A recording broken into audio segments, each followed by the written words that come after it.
이 말라기 2장에는 하나님이 하나님의 자녀들 그리고 이스라엘의 제사장들을 야단쳤는데 왜 야단쳤냐? 뭐라고 야단쳤냐? 자, 첫 번째 말라기 2장 2절. 말라기 2장 2절 다 같이 읽겠습니다. 시작. 만군의 여호와가 이르노라 너희가 만일 듣지 아니하며 마음에 두지 아니하여 내 이름을 영화롭게 하지 아니하면. 자, 거기 언더라인 치세요.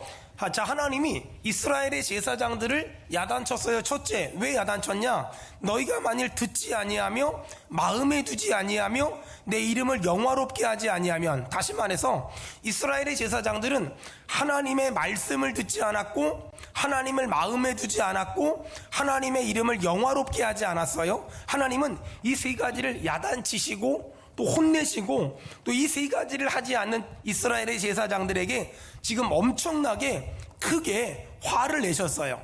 여러분, 말라기를 잘 읽어보면은요, 당시 이스라엘 제사장들이 정말 얼마나 타락했는지, 얼마나 변질됐는지, 마치 지금 이 시대에 목회자들의 타락과 견주어도 손상이 없을 만큼 말라기 시대의 종교 지도자들은 타락했고 또 변질됐고 망가졌고 무너져 있었어요. 어느 정도였냐면요, 하나님을 믿지 않는 사람들이 제사장 노릇을 하고 있었어요. 오늘 말라기 2장 2절에 보니까 하나님의 말씀을 듣지 아니하며 하나님을 마음에 두지 아니하며 하나님을 영화롭게 하지 않으면서 지금 이스라엘의 제사장들은 제사장 노릇을 백성들 앞에서 행하고 있었어요. 요즘 말로 말하면 목사가 예수님을 믿지도 않으면서 목회를 하는 거예요. 목사가 하나님을 영화롭게 하지도 않고 하나님의 말씀대로 살지도 않고 하나님의 말씀과 상관없는 인생을 살면서 여전히 설교를 하고 예배를 인도하고 있었다는 거예요. 이것이 바로 이 말라기 시대의 이스라엘의 제사장들의 모습이었다는 거예요. 하나님은 이런 이스라엘의 제사장들을 야단치시고 혼내시는데, 자, 뭐라고 혼내시냐? 말라기 2장 3절. 말라기 2장 3절 다 같이 읽겠습니다. 시작. 보라 내가 너희의 자손을 꾸짖을 것이요 똥 곧 너희 절기의 희생의 똥을 너희 얼굴에 바를 것이라 너희가 그것과 함께 제하여 버림을 당하리라. 자, 하나님은 지금 뭐라고 말씀하시냐면 이스라엘의 제사장들에게 2장 2절에 내 말을 듣지 않고 나를 마음에 두지 않고 나를 영화롭게 하지 않는 자에게 내가 저주를 내릴 건데 어떻게 저주를 내리냐? 3절에 보라 내가 너희의 자손을 꾸짖을 것이요. 여러분, 이게 정말 중요한 게 뭐냐면 하나님은 차라리 내가 잘못했으면 나를 야단치면 되잖아요.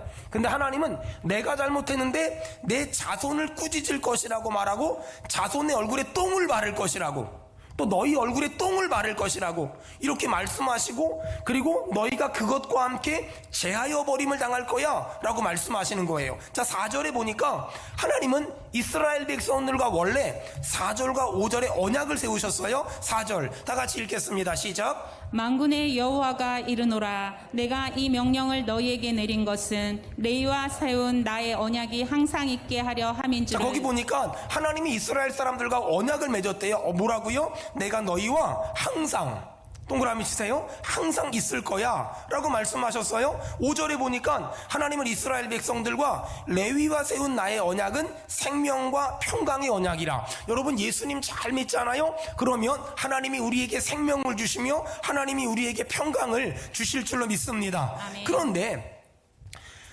이렇게 하나님이 내가 너랑 함께 있을게, 내가 너에게 생명을 주고 내가 너에게 평강을 줄게. 도대체 하나님은 왜 우리에게 항상 함께 있겠다고 말했고 생명을 주겠다고 평강을 주겠다고 말했을까? 5절에 보니까 이것을 그에게 준 것은 그로 경외하게 하려 함이라. 경외, 거기 한번 메모해 보세요. 두렵고 떨림. 너무 좋은데 절대 함부로 할 수 없는 분, 메모하세요. 너무 좋은데 절대 함부로 할 수 없는 분, 그걸 경외라고 말해요. 하나님이 내가 너랑 함께 있을 거야, 내가 너에게 생명을 줄 거야, 내가 너를 평안하게 할 거야, 이렇게 약속하신 이유는 우리로 하여금 하나님을 경외하라고, 하나님을 경외하라고. 그래서 이 약속을 잘 지킨 이스라엘 백성들은 하나님을 5절 후반절에 경외했고 또 하나님을 두려워했고 6절에 보니까 그들의 입에는 진리의 법이 있었고 그들의 입술에는 불의함이 없었고 그들에겐 화평함이 있었고 그들에겐 정직함이 있었고 그들은 나와 동행하며 많은 사람을 돌이켜 죄악에서 떠나게 했대요. 자, 이것이 이스라엘 백성들이 살아가야 될 삶의 원칙이었어요. 근데 문제가 뭐냐면 이렇게 살아야 될 이스라엘 백성들이 하나님을 경외하지 않았어요. 하나님과의 약속을 깨뜨려 버렸어요. 그래서 어떻게 됐냐? 그들의 입에서는 진리의 법이 떠나갔고 그들의 입술에서는 불의함이 생기기 시작했으며 그들은 화평이 없어졌고 싸우기 시작했으며 그들은 거짓말을 하기 시작했어요. 자, 이런 이스라엘 백성들을 하나님이 지금 야단치기 시작하는 거예요. 여러분, 하나님은 우리가 이 무늬만 그리스도인, 이 껍데기만 그리스도인이 아니라 진짜 그리스도인이 되길 원하세요. 여러분, 요즘에는 사람들이 교회를 너무 쉽게 욕해요. 저희가 어릴 적에는요, 교회 욕하면 지옥 가는 줄 알았어요. 목사님 욕하면 지옥 가는 줄 알았어요. 근데 요즘엔 사람들이 교회 욕하는 것도 목사 욕하는 것도 너무 쉽게 하잖아요. 그러다 보니까 교회도 굉장히 적극적으로 맞대응을 하거나 심지어 어떤 교회는 고소고발 하는 교회들도 있다고 해요. 하지만 그건 하나님의 뜻이 아니에요. 하나님의 뜻은 뭘까요? 누가 저를 욕하잖아요? 그러면 제가 맞대응하는 것이 아니라 제가 그 말이 진실이 아니라는 걸 입증하기 위해서 더 목사답게 사는 것. 어떤 사람들이 우리 교회를 욕하잖아요. 그러면 맞대응하는 것이 아니라 그 사람의 말이 진실이 아니라는 걸 입증하기 위해서 우리 교회가 더 교회다워지는 것. 그것이 하나님의 뜻이에요. 여러분, 지금 우리 교회는 교회 종탑이 있잖아요. 하지만 파장동 때까지만 해도 교회 종탑이 없었어요. 이번에 교육관 건축하는 것도 교회 종탑은 없고 교회 건물에 십자가 모양만 만들 거예요. 왜 그럴까? 저는 십자가 종탑이 있다고 해서 예배당이라고 생각하지 않아요. 교회는 교회라는 이름 값을 내야, 목사는 목사라는 이름 값을 내야, 그래야 목사고 교회 종탑이 있다고 해서 목사답게 옷 입었다고 해서 목사가 전 아니라고 생각해요. 사랑하는 여러분, 저는 지금까지도 그래왔지만 앞으로도 목사답게 살려고 몸부림칠 것이고 목사라는 이름에 똥칠하지 않으려고, 정말 시시하게 살지 않으려고, 찌찌하게 살지 않으려고 정말 몸부림치겠습니다. 그러니 사랑하는 수원은혜교회 성도 여러분, 성도답게 살길 바라며 집사답게, 권사답게, 장로님답게 살길 주의 이름으로 축원합니다. 자, 두 번째, 하나님이 이스라엘의 제사장들을 왜 야단쳤을까? 자, 말라기 2장 8절입니다. 자, 하나님이 이스라엘의 제사장들을 왜 야단쳤을까? 말라기 2장 8절 다 같이 읽겠습니다. 시작. 너희는 옳은 길에서 떠나 많은 사람을 율법에 거스리게 하는도다. 너희는 옳은 길에서 떠나. 여러분, 옳은 길이 뭘까요? 하나님의 말씀 성경. 너희는 옳은 길에서 떠나 많은 사람을 율법을 거스르게 하였도다. 여러분, 이스라엘의 제사장들은 사람들을 하나님의 말씀에서 떠나게 만들었어요. 하나님은 그것을 알고 이스라엘의 제사장들을 야단쳤어요. 여러분, 제가 물어볼 테니까 이렇게 대답합시다. 성경대로. 한번 대답한번 합시다. 성경대로. 시작.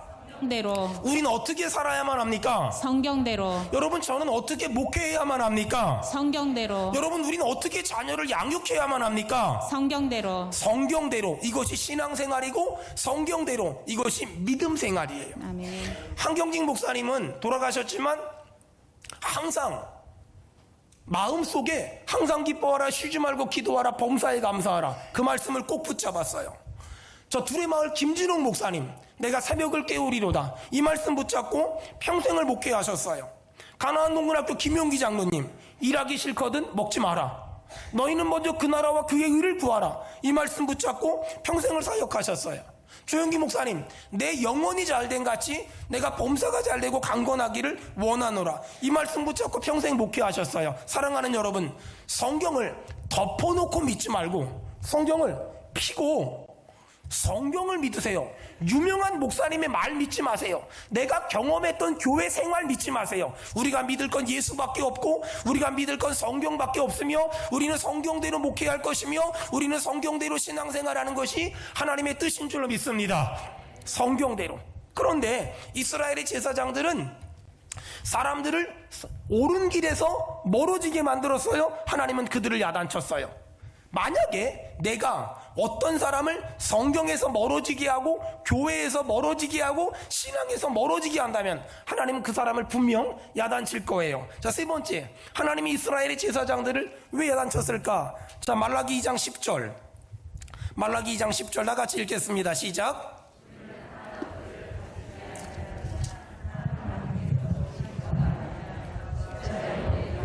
자기 형제에게 거짓을 행하여 우리 조상들의 언약을 욕되게 하느냐? 우리는 한 아버지를 가지지 아니하였느냐?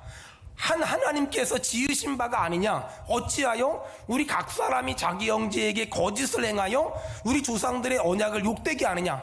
한마디로 말하면 이거예요. 우리는 한 하나님을 섬기는 사람 아니냐? 근데 왜 싸워? 근데 왜 싸우는 거야? 한 하나님을 모시는 사람들끼리 너희들 왜 싸우는 거야? 이렇게 말하는 거예요. 잘 들으세요. 저 어릴 적에요, 시골 교회에서 부흥회 하잖아요. 그러면 항상 하셨던 말이 있어요. 신통하면 인통하고, 인통하면 물통하고, 물통하면 만사형통한다. 어릴 적엔 이게 뭔 말인지 몰랐거든요. 신통하면 하나님과의 관계가 형통하면 인통하고, 사람과의 관계가 형통하고, 사람과의 관계가 형통하면 물통, 물질적으로 형통하고, 하나님과의 관계가 형통하고, 사람과의 관계가 형통하고, 물질과의 관계가 형통하면 하나님은 만사 형통하게 할 거야 라고 말씀하셨어요. 그렇다면 여러분, 사람과의 관계가 묶여 있다면 우리가 어딜 봐야 되냐면 사람을 쳐다보는 것이 아니라 하나님과의 관계를 쳐다봐야 돼요. 사람과 매이면 하나님과 매여요. 사람에게서 풀면 하나님에게서 풀려요. 또 물질과의 관계도 어떻게 하면 풀 수 있을까? 먼저 하나님과의 관계에서 풀어야 돼요. 하나님과 풀리면 사람과도 풀리고, 하나님과 풀리면 물질과도 풀리고, 하나님과 풀리면 나머지 모든 것 다 풀린다는 거예요. 또 반대로 우리가 이 사람과의 관계를 어떻게 풀 수 있을까? 사람과의 관계를 풀어야 하나님과의 관계도 물질과의 관계도 다 풀려요. 여러분 잘 들어보세요. 우리가 이 세상에 태어나서 첫 번째로 하는 사회생활이 어디냐면 부모 자식 관계예요. 그래서 사회생활을 잘하는 사람들을 보면은요, 부모 자식 관계가 굉장히 좋아요. 사회생활을 잘하는 사람들을 보면은요, 사회생활을 원만히 하는 사람들을 보면은요, 부모 자식 관계가 굉장히 좋아요. 자, 다른 말로 말한다면 살면서 자꾸만 여기서 부딪히고, 여기서 싸우고, 여기서 상처 입고, 여기서 넘어지고, 여기서 자빠져요. 왜 그럴까? 그 원인을 부모 자식 관계에서 여러분 풀어보세요. 지금 추석 연휴 기간이잖아요. 여러분들 한번 이 부모님과의 관계에서 맺힌 게 있다면, 부모님과의 관계에서 묶인 게 있다면 여기서부터 푸세요. 여기서부터 풀어야 나머지 것들이 하나하나 다 풀릴 수가 있어요. 특별히 정말 우리 성도들에게 부탁하고 싶은 것 중에 하나는 이런 추석 기간에 부모님 용돈 드리는 거 너무 중요해요.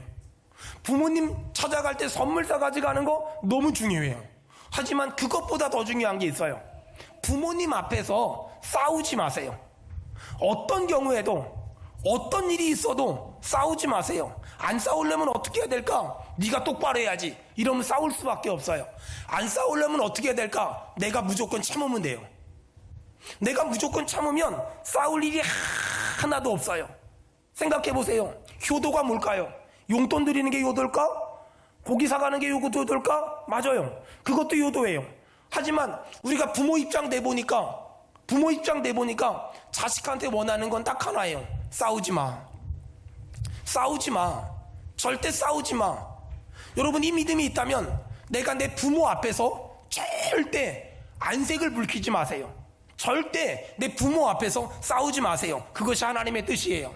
왜 싸우지 말아야 될까? 싸움에는 항상 마귀가 뒤에서 도사리고 있어요. 그러니 여러분, 가정에서도 싸우지 말고 교회에서도 절대 싸우지 않는 은혜가 있기를 주의 이름으로 축원합니다.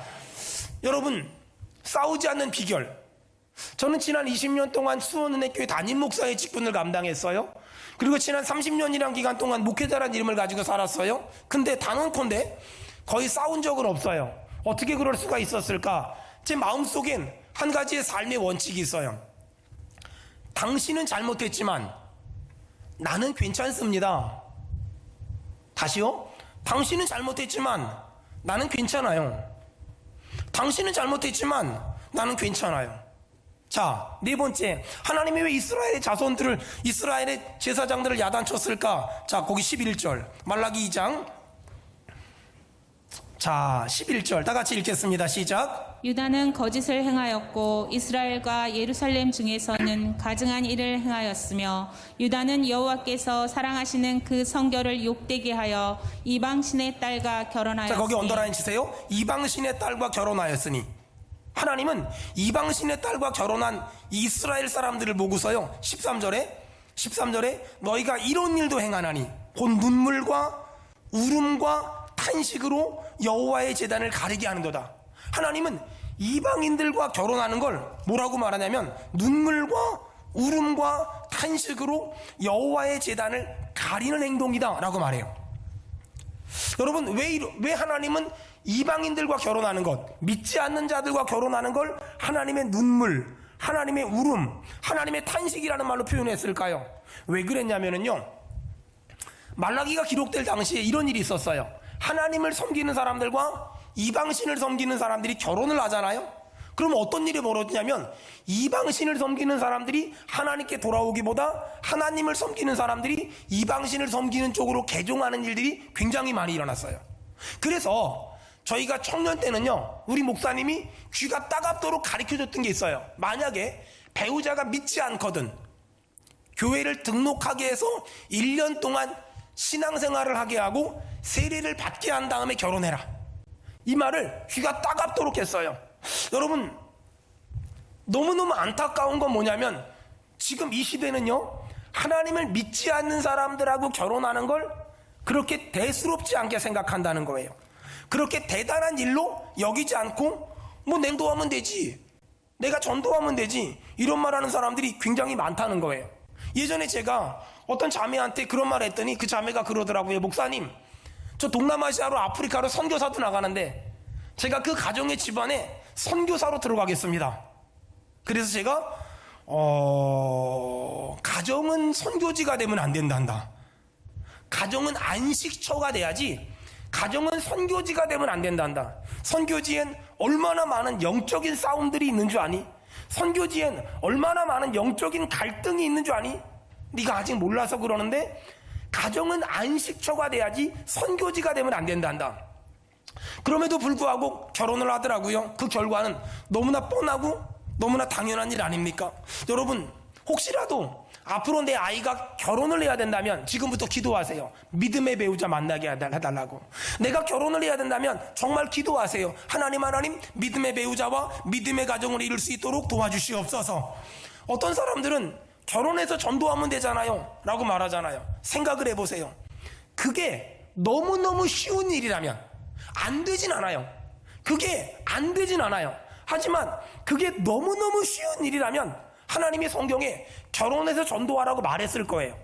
하지만 그 일이 너무너무 힘든 일이기 때문에 하나님은 웬만하면 그렇게 하지 마라, 웬만하면 그렇게 안 했으면 좋겠다 라고 말씀하시는 거예요. 그러니 여러분, 하나님을 믿지 않는 사람들과 결혼하는 걸 쉽게 생각하면 안 돼요. 하나님을 믿지 않는 사람들과 결혼하는 걸 간단하게 생각하면 안 돼요. 여러분, 이 부분에 대해서 지금부터 기도해야 돼요. 하나님, 우리 아이가 데리고 왔는데 하나님을 믿지 않아서 갈등하지 말게 하시고, 하나님, 우리 아이가 데리고 올 때부터 예수님 잘 믿는 형제고 자매게 되게 도와주시옵소서. 지금부터 기도해. 하나님은 말라기에 하나님을 믿지 않는 자와 결혼하는 걸 이대로 너무너무 싫어하시고 너무너무 반대하셨어요. 마지막 하나, 하나님은 왜 이스라엘의 제사장들을 야단쳤을까? 자, 14절 말라기 2장 14절 우리 다 같이 읽겠습니다. 시작. 너희는 이르기를 어찌 됨이니까 하는도다. 이는 너와 내가 어려서 맞이한 아내 사이에 여호와께서 증인이 되시기 때문이라. 그는 내 짝이요 너와 사역한 아내로되 내가 그에게 거짓을 행하였도다. 여러분, 하나님은 아내를 버리는 걸 너무너무 싫어하세요. 아내를 함부로 대하는 걸 너무너무 싫어하세요. 이 말라기가 기록될 당시에 사람들은 여자를 소유물로 생각했지 인격적인 동반자로 생각하지 않았어요. 다시 말해서 여자를 하나님의 사명을 같이 감당할 자로 생각하기보다는 그냥 돈 주고 사올 수 있는 물건, 그리고 기분 나쁘면 갖다 버릴 수 있는 물건, 그 정도로 여자들을 생각했어요. 그런데 하나님을 믿지 않는 사람들도 그렇게 생각했는데 하나님을 믿는 사람은 그러면 안 되잖아요. 근데 하나님을 믿는 사람들조차 이런 분위기 가운데, 이런 사회적인 분위기 가운데 살았다는 거예요. 그러다 보니까 여자들을 물건 취급하다 보니까 어떤 일이 벌어졌냐, 하나님을 믿는 사람들조차 여자들에게 폭언을 일삼았고 여자들에게 폭력을 일삼았어요. 여러분 잘 들어보세요. 화가 나서 하는 말은 폭언, 화가 나서 휘두르는 주먹은 폭력. 하나님은 아내한테 폭언을 하거나 아내에게 폭력을 하는 걸 너무너무 싫어하세요. 근데 문제가 뭐예요? 이렇게 집에서 아내한테 폭력을 행하는 손으로, 집에서 아내한테 폭력을 행하는 말로, 입으로 교회 와서는 하나님 찬양합니다 두 손 높이 들고, 이 얼마나 가증해요. 이 얼마나 악해요. 이 얼마나 못된 사람들이에요. 근데 문제는 당시에 이스라엘 제사장들은 집에서 폭언을 하고 폭력을 행하는 손과 입으로 하나님을 예배하고 찬송하고 제물을 잡는 걸 이상하게 생각하지 않았고 죄악시 생각하지 않았다는 거예요. 하나님은 그 부분에 대해서 나 너 싫어, 난 너 그렇게 집에서는 폭언을 일삼고 집에서는 폭력을 일삼는 너가 교회 와서는 하나님을 찬양한다고 그 손으로 봉사하고 그 손으로 헌신하고 그 입술로 찬송하고 노래하는 거 나 싫어, 나 너 그런 거 싫어 라고 지금 하게 말씀하시는 거예요. 마태복음에 보니까 형제를 향하여 라가라, 그 형제엔 친구도 있고 배우자도 있거든요. 형제를 향하여 라가라, 바보다, 미련하다 라고 말하는 사람은 뭐라 그래요? 살인한 자다, 살인한 자다 라고 말하거든요. 여러분, 배우자를 귀하게 여기는 것, 여러분 근데 요즘에는요 옛날에는 남자들이 여자들을 이렇게 막 그랬잖아요. 근데 요즘엔 반대인 집구석도 있다고. 그건 집구석이거든요. 옆 사람 얼굴 좀 봐봐요. 싸우지 맙시다. 시작. 싸우지 맙시다. 이번 추석 때도 싸우고 왔다면 정말 회개하고, 정말 회개하고 배우자를 귀하게 여기는 것이 하나님의 뜻이에요. 배우자를 성경에 보니까 뭐라 그래요? 아내와 기도가 막히지 않기 위해서 사이좋게 지내라 라고 얘기해요. 하나님은 배우자에게 욕하는 거 너무 싫어하세요. 배우자 때리는 거 너무너무 싫어하세요. 여러분, 이게 한 번이 어렵지 한 번 하잖아요? 그럼 두 번 하게 되고 세 번 하게 돼요. 처음부터 이런 일은 부부간에 절대 있으면 안 되고 어떤 경우에도 일어나면 안 돼요. 이유는 없어요. 어떤 이유도 어떤 원인도 없어요. 이런 일은 무조건 하면 안 되고 어떤 경우에도 절대 하면 안 된다고 성경은 분명하게 써 있어요. 여러분 생각해 보세요. 배우자를 폭행을 해요. 배우자를 폭언을 해요. 그리고 마음에 안 들면 언제든지 너랑 헤어질 수 있어, 너랑 안 살 수 있어, 이런 사고방식을 가진 사람이 회사의 사장님이라고 생각해 보세요. 그러면 그 사장님이 직원들을 대할 때 어떻게 대할까요? 똑같이 처음에는 잘해주다가 마음에 안 들면 직원들에게 폭언하겠지요. 직원들에게 폭력을 가하겠지요. 심지어 직원들이 조금만 뭔가 잘못하면 말을 잘해가지고 잘 타협해가지고 다시 일할 생각을 하는 게 아니라 너 아니면 사람이 없는 줄 알아? 나가! 이게 그 사람의 모습이지 않을까요? 이게 그 사람의 모습이지 않을까요? 하지만 반대로 아내를 소중히 여기고 배우자를 귀하게 여기는 사람이, 비록 배우자가 부족하든 못났든 돈을 못 벌어오든 어쨌든 하나님이 맺어주신 그런 부부라는 걸 믿고 함께 어떻게든 살아가려고 애쓰는 사람들 있잖아요. 여러분, 그 사람들은 무슨 일이 있잖아요. 힘든 일이 있잖아요. 어려운 일 있잖아요. 안 만나면 되지, 안 보면 그만이지, 관두면 되지, 이렇게 말하는 게 아니라 그럼에도 불구하고 또 참아주고요, 그럼에도 불구하고 또 기다려주고요, 그럼에도 불구하고 또 인내해줘요. 여러분, 성경은 배우자에 대해서 아주 단호하게 말합니다. 자, 말라기 2장 14절. 너희는 이르기를 어찌 됨이니까 하는도다. 이는 너와 내가 어려서 맞이한 아내 사이에 여호와께서 증인이 되시기 때문이라. 거기 언더라인 쳐보세요. 그는 내 짝이요, 그는 내 짝이요. 여러분, 이 짝이라는 말은요 단순히 이 부부 사이에만 하는 말이 아니에요. 단순히 부부 사이에만 하는 말이 아니라 이런 거예요. 목사와 성도를 하나님은 짝으로 연결시켰어요. 사장님과 직원을 하나님은 짝으로 연결시켰어요. 여러분 거기 성경에 보니까 자 말라기 2장 16절 볼까요? 16절 거기 이스라엘의 하나님 여호와가 이르노니 나는 이혼하는 것과 옷으로 학대를 가리는 자를 미워하노라. 거기 이혼이란 단어도 마찬가지예요. 우리나라 말로 합의 이혼 이런 개념이 아니라 이 뭐냐면 아내를 함부로 갖다 버리는 거예요. 아내를 무시하고 멸시하고 천대하고 필요 없으면 이혼 가치가 없으면 버리는 거예요. 이런 사람들을 하나님은 미워한다라고 말하는 거예요. 한번 생각해 보세요. 만약에 어떤 사람을 이혼 가치로 대하는 사람은요, 회사에서도 이혼 가치가 없으면 너 그만둬, 이혼 가치가 없으면 너 관둬, 너무 이런 말이 쉽게 나올 거예요. 근데 하나님이 목사와 성도를 짝이요라고 말했잖아요. 사장님과 직원을 짝이요라고 말했잖아요. 남편과 아내를 짝이요, 부모와 자식을 짝이요라고 말했잖아요. 그 뭐가 다를까? 예를 들어서 내가 회사의 사장님이에요. 근데 직원들을 하나님이 뭐라 그랬어요? 내 짝이다. 그럼 뭘까요? 그러면 사장님 입장에선 짝이니까 직원들을 마음에 안 든다고 이혼 가치가 없다고 함부로 내칠 수가 없는 거예요. 함부로 해고할 수가 없는 거예요. 반대로 직원 입장에선 사장님을 하나님이 내 짝으로 만들었어요. 그러니까 어디서 돈 10만 원 더 준다고 그만둘 거야, 때려칠 거야, 안 나올 거야, 이따오 말하지 않는다는 거예요. 왜? 짝이니까.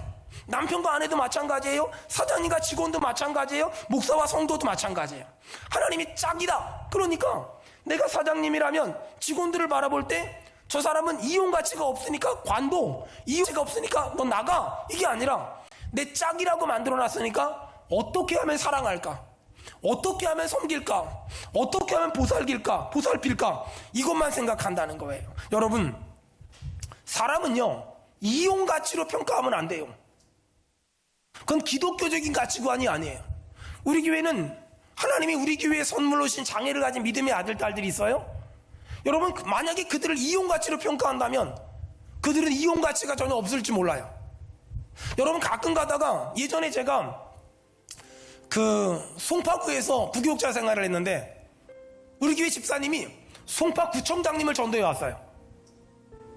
그러면서 뭐라 그러냐면 목사님 그때는 저는 전도사고 우리 목사님한테 목사님 제가 큰 물고기 낚아왔대요. 아니 그럼 동네 구멍가게 하는 아줌마는 피렘인가? 성경에는 한 영혼이 천하보다 귀하다고 말하는데 그게 어떤 의미가 있어요? 그게 무슨 의미가 있냔 말이에요. 안타까운 건 우리의 머릿속에 이런 기독교적인 가치관, 한 영혼은 그 사람의 이혼 가치가 있든 없든 중요한 거예요. 한 영혼은 그 사람이 어떤 직업을 가졌고 얼마나 부자고 가난하고 상관없이 다 중요한 거예요. 우리의 눈에 어떤 사람이 이혼 가치로 보이면 안 돼요. 여러분, 모든 사람은 소중합니다. 크게 아멘 합시다. 모든 사람은 다 소중하고 모든 사람은 존귀해요.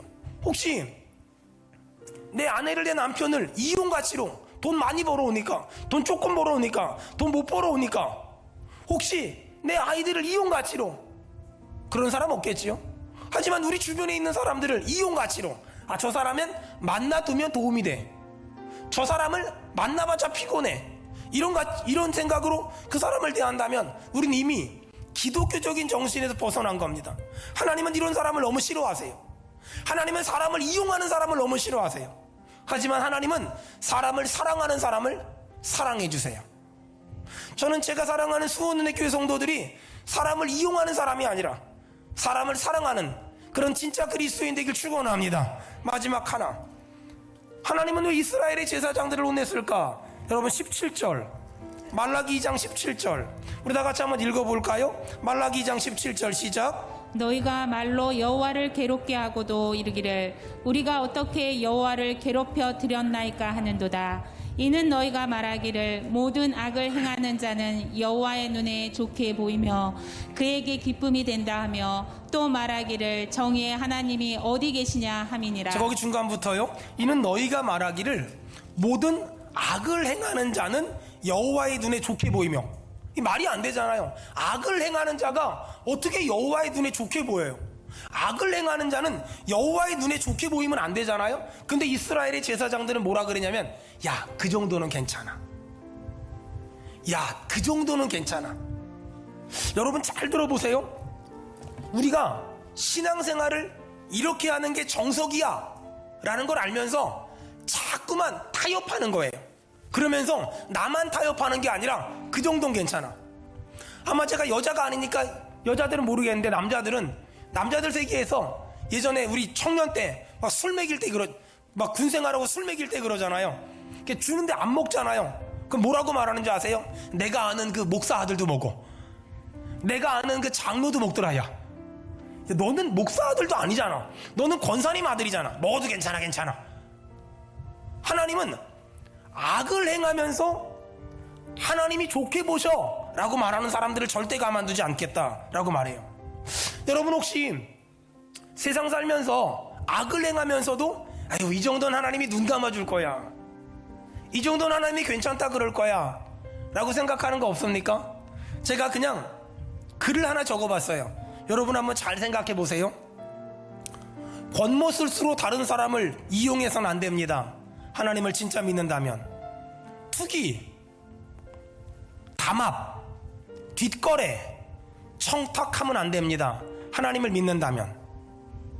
거짓말로 남을 속여서 폭리를 취하면 안 됩니다. 하나님을 믿는다면. 다른 사람을 무시하고 왕따 시켜서는 안 됩니다. 하나님을 믿는다면. 정직하고 깨끗해야만 합니다. 하나님을 믿는다면. 남을 칭찬하고 격려하고 도와줘야만 합니다. 하나님을 믿는다면. 감사와 사랑과 긍휼의 마음으로 살아야만 합니다. 하나님을 믿는다면. 용서와 이해할 줄 알아야만 합니다. 하나님을 믿는다면. 하나님을 정말 진지하게 믿는 사람들은요, 그들의 삶에 정말 개혁과 갱신이 날마다 일어나야만 합니다. 우리 교회는 장로교회입니다. 장로교회는 영어로 원어적으로 보면 프레스비테리언이라고 말하는데 대부분의 장로교회는 프로테스탄트라고 말합니다. 이 프로테스탄트라는 건 뭐냐면 성경적이지 않은 것과 날마다 싸운다, 날마다 저항한다, 이런 겁니다.